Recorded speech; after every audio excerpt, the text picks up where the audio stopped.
जम्मू कश्मीर के मुख्यमंत्री उमर अब्दुल्ला ने आज एक बयान दिया जिसके बाद चर्चा शुरू हो गई और उसके बाद ये चर्चा शुरू हो गई कि 5 अगस्त 2019 को जो फैसले लिए गए थे, क्या वो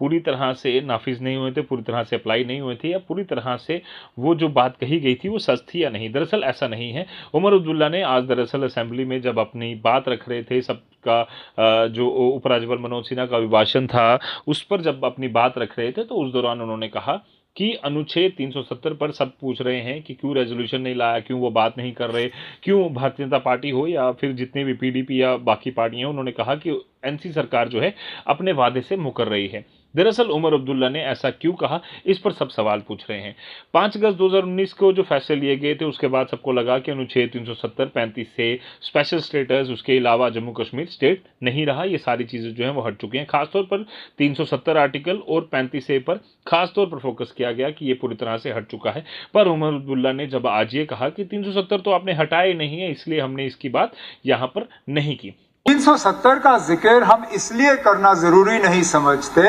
क्योंकि 370 को आपने आईन से हटाया नहीं है। हटाया होता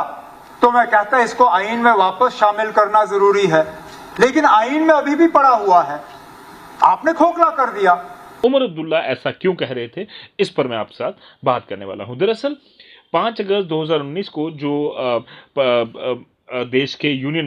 होम मिनिस्टर, देश के गृह मंत्री अमित शाह जब राज्यसभा में अपनी बात पढ़ रहे थे, एक बिल पेश कर रहे थे, उसमें उन्होंने कहा था, जिस तरह से आप सुनेंगे, पहले मैं आपको सुनाता हूं फिर आगे की बात करता हूं।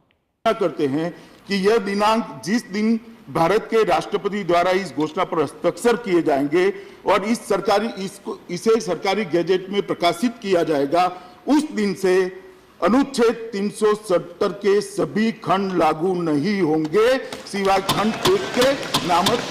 तदनुसार पढ़ा जाएगा। दरअसल वो कह रहे हैं कि अनुच्छेद 370 के एक खंड को छोड़कर बाकी अनुच्छेद 370 का कोई भी खंड अब से लागू नहीं होगा। उसमें वो जिक्र करते हैं 370(1) यानी कि 370 सब क्लॉज 1, और उसमें वो कहते हैं कि 370 सब क्लॉज 3 की वजह से बाकी सारे खंड जो हैं वो इररेलेवेंट हो जाते हैं। इसीलिए जो 371, 372 और 373 ये 3 क्लॉज, पहला जो है वो जम्मू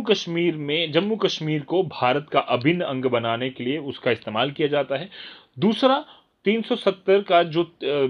370 के जो बाकी जिसमें स्पेशल स्टेटस और बाकी चीज़ें थी वो पूरी तरह से इररेलेवेंट हो जाती हैं तब जब अनुच्छेद 370 का तीसरा क्लॉज इस्तेमाल कर देश की पार्लियामेंट ये अधिकार देती है, देश की पार्लियामेंट इस कॉन्स्टिट्यूशन में ये अधिकार देती है देश की पार्लियामेंट को कि अनुच्छेद 370 जो है वो एक टेम्पररी प्रोविजन था तो उसे कभी भी हटाया जा सकता है, ऐसी बातें कही गई थी। तो साफ तौर पर अनुच्छेद 370 पूरी तरह से खत्म नहीं हुआ है, वो अभी भी कॉन्स्टिट्यूशन में है, क्योंकि जम्मू कश्मीर और बाकी रेस्ट ऑफ स्टेट अगर हम बात करें तो उसका रिश्ता इसीलिए है क्योंकि 370 है। बाकी रही बात स्टेटहुड की और स्पेशल स्टेटस की, इसके अलावा और बाकी कॉन्स्टिट्यूशनल गारंटीज या कॉन्स्टिट्यूशनल राइट्स या कॉन्स्टिट्यूशन प्रोविजंस या कॉन्स्टिट्यूशनल प्रिविलेजेस जो 5 अगस्त 2019 से पहले जम्मू कश्मीर के लोगों को थे, उसको लेकर उमर अब्दुल्ला ने कहा कि उस पर हम जद्दोजहद करते रहेंगे, क्योंकि ये लगातार हमारी लड़ाई है कि पहले स्टेटहुड, उसके बाद स्पेशल स्टेटस और उसके बाद वो सारे प्रोविजंस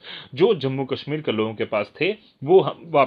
वापस हासिल करेंगे। इसकी हम जद्दोजहद लगातार कर रहे हैं। इसलिए साफ तौर पर अनुच्छेद 370 का जो एक खंड है वो अभी भी है 370 सबसेक्शन 1।